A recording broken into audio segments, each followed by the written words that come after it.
watching PowerNation. Today on Carcass, our OBS Chevy makes the transformation from a daily driver to a track competitor.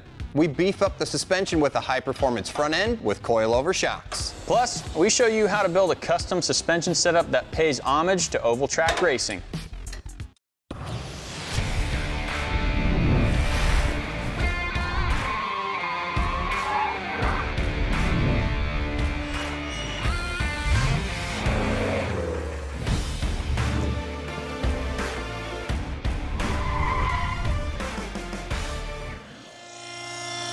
Hey guys, welcome to Carcass. Well, our 1989 Chevy Pro Touring truck is really coming along nicely. We've managed to remove the entire front clip and the box out back, and we pulled out the entire drivetrain. And then we dropped in this 406-inch stroked LS that we got from the guys at Engine Power and backed it up with a T56 Magnum 6-speed manual transmission. And now we're at the point where we're really getting into the parts that will make this truck a pro touring vehicle. So today we're going to be working on suspension. Up front, we're going to be bolting on some pretty trick parts, but out back is going to be something of our own creation. And then at the end, we're going to bolt on a big set of brakes. All right, well, let's go up with this thing and we'll get it torn apart. Sounds good. Now, we've had these caps off before because we torqued the wheels down before we hit the dyno. Somebody's put the wrong lug nuts on these wheels. You can't get to them with an impact socket, so that's why we're using a chrome socket on the 3/8 impact. I know you're not supposed to be doing that, but that's the only way we can get the lug nuts off right now. Oh, that's heavy. Now, before we tear our suspension down, we're going to make our lives a whole lot easier and spray down all of our nuts and bolts with Berryman Products Easy Doz-It Professional Lubricant. Now, this is a powerful, penetrating oil that instantly goes to work to free up loose and corroded nuts and bolts. It's got 3 different ways to spray. Using the supplied straw, you can use the drip function.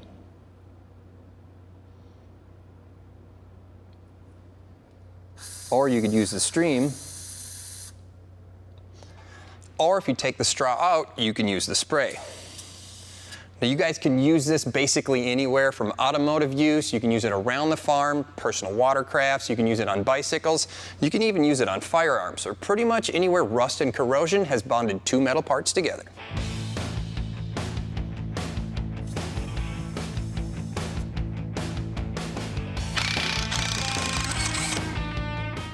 The suspension comes apart pretty easy. I'll start with the tie rod end, loosen up the sway bar,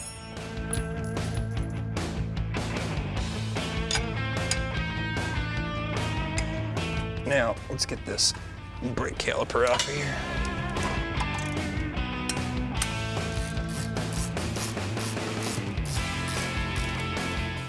We'll take the caliper out of the way.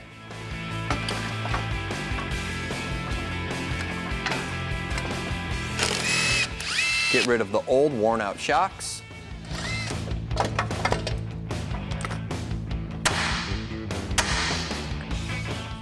Release the lower ball joint. That should do it. And pull the spindles out of the way.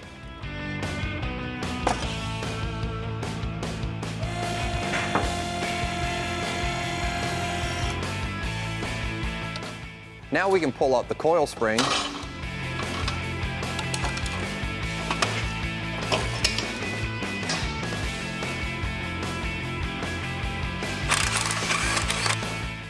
Remove the upper control arm, followed by the lower control arm.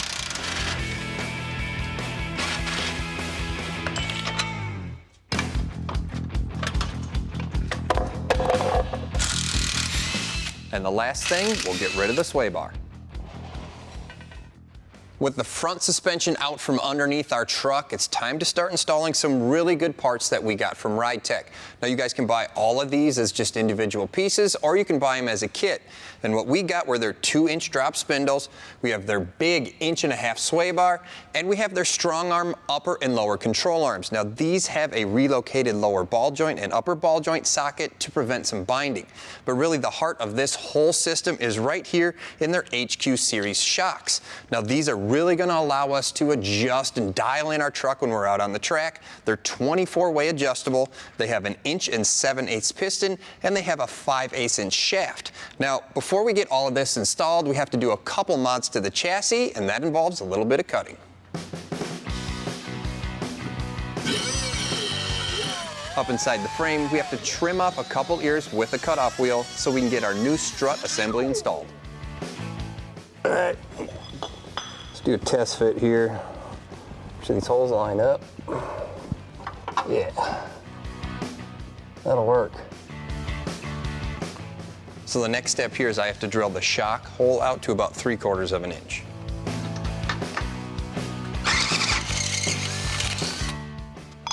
All right, now we can install the entire coil over assembly.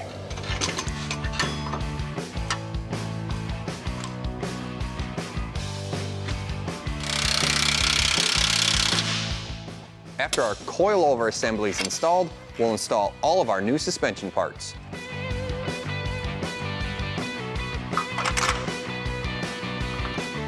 All of the RideTech suspension utilizes the factory mounting points. Besides for the little bit of trimming we had to do inside the chassis to mount the coilovers, everything else just bolts right in.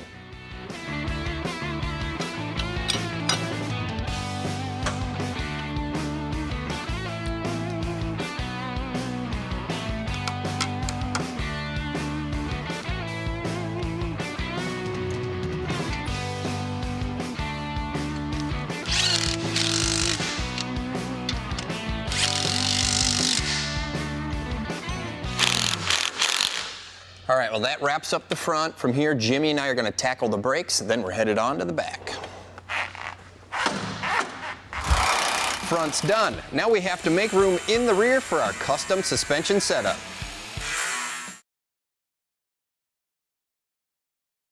Hey guys, welcome back. Well, we've got the complete front suspension underneath our OBS, and Jimmy and I even tackled the brakes. We got this set up from Little Shop Manufacturing, and it came with machine hubs and brake rotor hats to fit our RideTech spindles. We even got massive 14-inch rotors and 6-piston calipers. And now it's time to move on to the back, where Jeremy and I have a few tricks up our sleeves, doing stuff that we've never seen done to a truck like this, and that all starts with getting all the old stuff out, so let's get the axle out of it. Sounds good.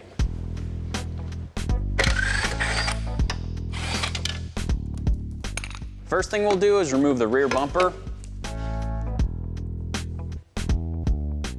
and get rid of the spare tire.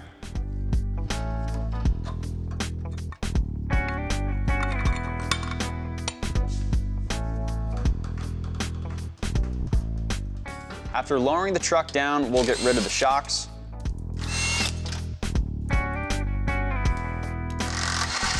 and remove the leaf spring hangers, unbolt the shackles, and the rear end can come right out.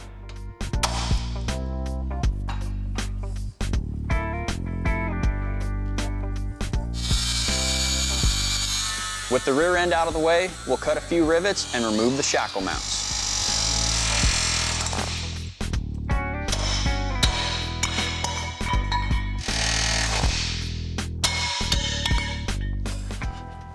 All right, now that Jimmy has the rear of our OBS stripped down to just 2 frame rails, it's time to start designing our rear suspension, but we're not going to be using the stock 10-bolt. We're actually going to be using a Ford 9-inch housing because it's quite a bit stronger. And for the suspension side of things, we could go back to a leaf spring setup. We could do a 4-link setup, but we're actually going to be using a 3-link setup with a panhard bar, and it's going to be a little bit modified from what you normally see, and it's something you'd be more likely to find on an asphalt oval track car. A 3-link is relatively simple. There are 2 lower links and 1 top link to control the fore and aft location and the rotation of the rear axle, and a panhard bar locates it side to side. In most cases for street-driven vehicles, the top link is solid. This is fine for overall performance and axle control, but here's where ours will differ. Taking a page out of the circle track world, our top link will be a torque link. When power is applied through the drivetrain, torque will be absorbed through bushings or springs to help soften the power applied to the ground, providing more forward bite. And before we actually put the suspension under this truck, I have to go design it in our CAD program to make sure the geometry and everything is going to work out. And in the meantime, Jeremy's going to take care of one more thing that we need to do to take care of the back half of this truck. And that's going to be adding a C-notch to the chassis. Now, RideTech does make all the brackets to do this, but with this being a one-off custom setup that Jimmy and I are going to do, we were unsure as if we really did have to C-notch. But now that we see how close the axle is to the frame, we definitely know that's going to have to happen. So Jimmy already went ahead, whipped out some brackets on our CNC plasma. So now all I have to do is get to work and start cutting. I'll trace our line out on the chassis, and then just cut the lower section off the frame. All right, get this axle housing out of the way, and we'll start cutting.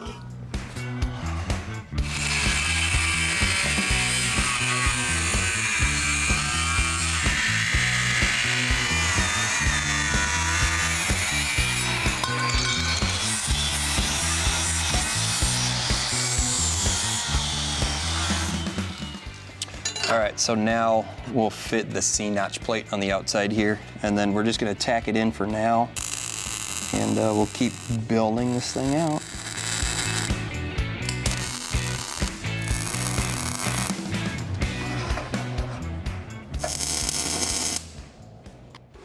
Okay, so now that I have all of our C-notch brackets on the chassis, I'm gonna knock the tabs off and take this assembly over to the bench and weld it up completely. Then we'll come back, put it back on the chassis, and we'll finish it off with the top piece.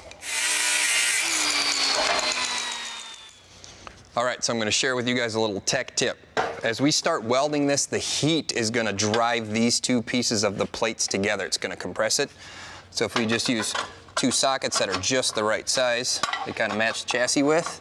As we weld, that's going to keep it apart and make it so we can slide it right back on the chassis.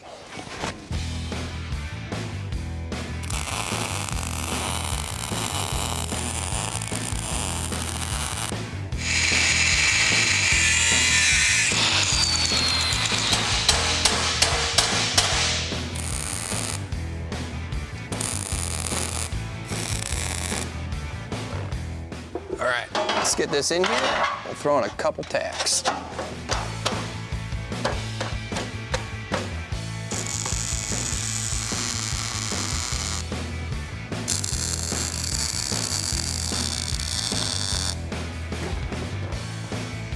Add the top plate here, tack this on, and we'll weld the whole thing up.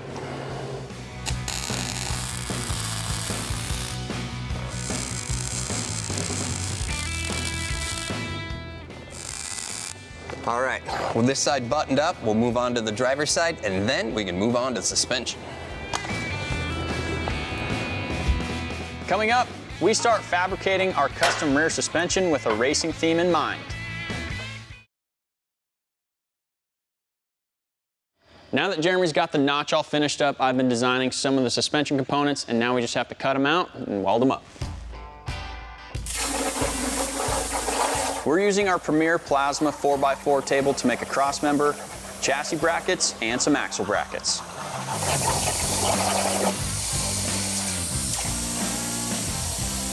That's just nice.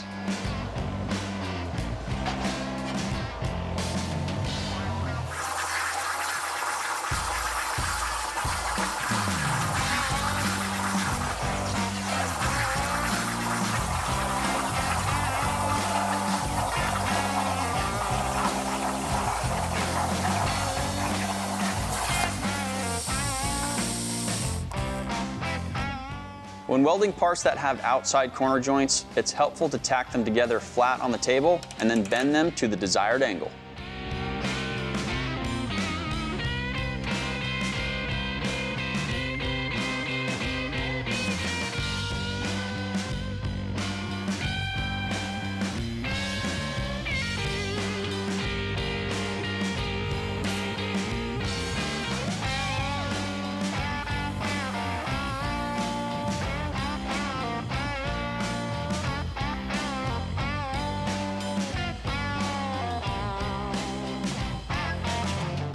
We've got some of our suspension brackets cut out and welded now, so at this point we got to get everything tacked in and mocked up to make sure the suspension is going to work like it's supposed to, and that all starts with cutting up this cross member here to make room for some third link brackets.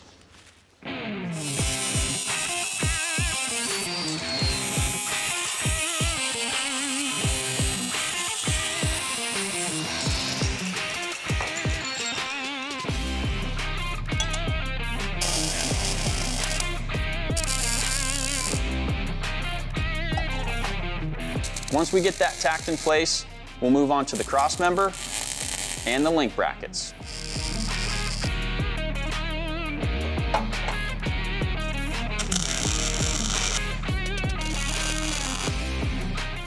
All right, we've got all the brackets that we need on the chassis. Now I just need to weld the axle brackets.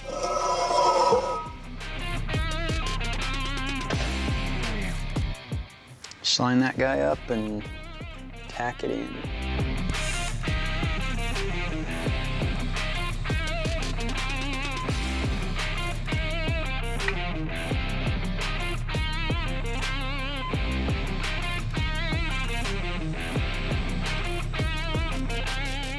I've got some of the brackets tacked on the axle so we can keep moving forward. I also took care of these lower links. They're all mocked up so we can put these in as well. Oh, sweet. You want to help me get this thing up here? Yeah. Get your side up there. There we go. Cool.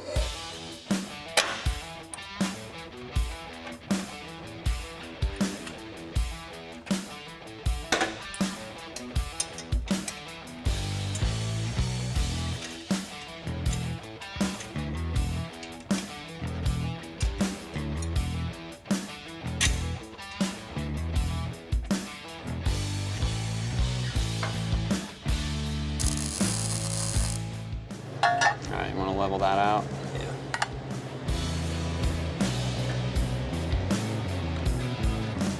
Tell me when.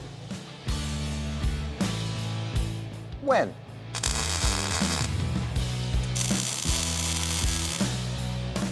All right, Jimmy, here's the pan hard bar. All right.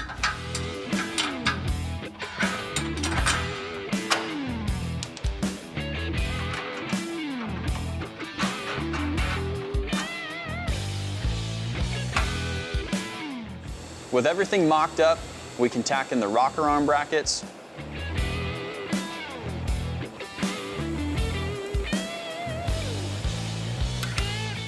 throw in the coilovers, and install the push rods. Oh yeah, we got you.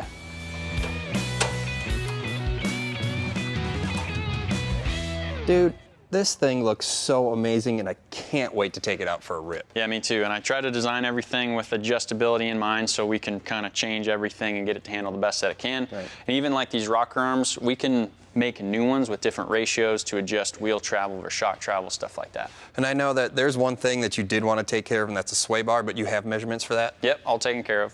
Cool. Well, we're going to get closer and closer to getting this thing on the road. There is one thing I have to do now, and that's build out the whole rear axle. So you want to help me get this out of here, and then you can just weld everything up? Yeah, sounds good. Perfect. Don't go away. We set up our rear axle to get it ready for the track.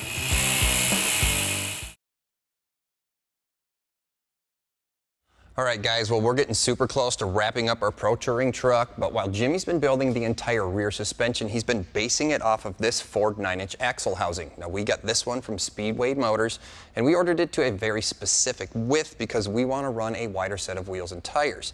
Now, to go along with our axle, we also picked up this third member from Speedway, and it came complete with 411 gears and a clutch-style locker, and we ordered it for 31 spline axle shafts. Now, these are cut-to-length axle shafts, so what I have to do is set the third member in the housing. We'll take a measurement, cut these things to length, and then we'll finish it off with a big set of brakes.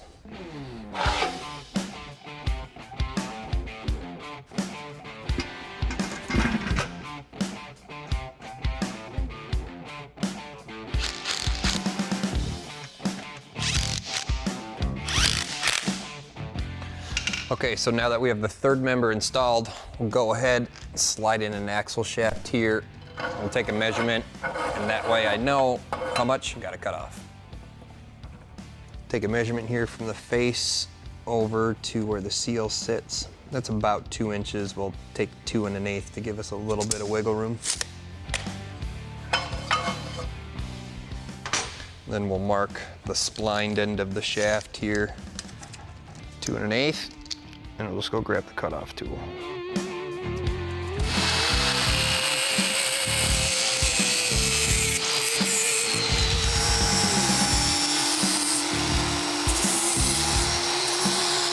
All right, now we'll slide this side in, make sure it engages right, and then we'll move on and do the other side.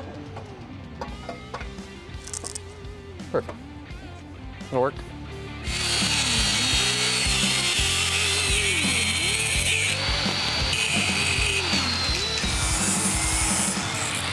All right, this side fits perfectly as well, but I do have to pull them back out because we're gonna move on to the brakes, and I gotta put the backing plate on here first.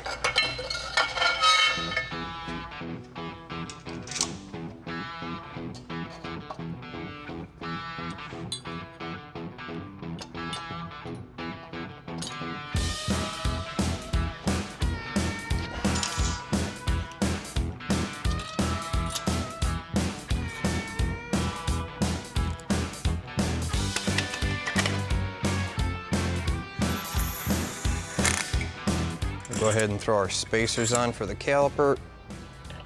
Slide our caliper in here, tighten it down.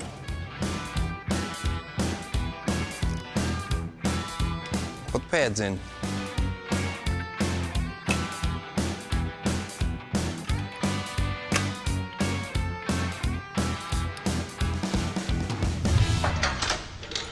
All right, Jimmy, well, the complete suspension is in it, and I built out the whole rear axle, but we get the big daunting task now of taking it completely apart because we got to paint the whole thing. Yeah, it's gonna look good though. It should. Well, if you guys like anything you've seen on today's show, go to PowerNationTV.com. And don't forget to check out our project pages where you can see our completed builds like Project Junk Mail and our little Honda Civic rally car.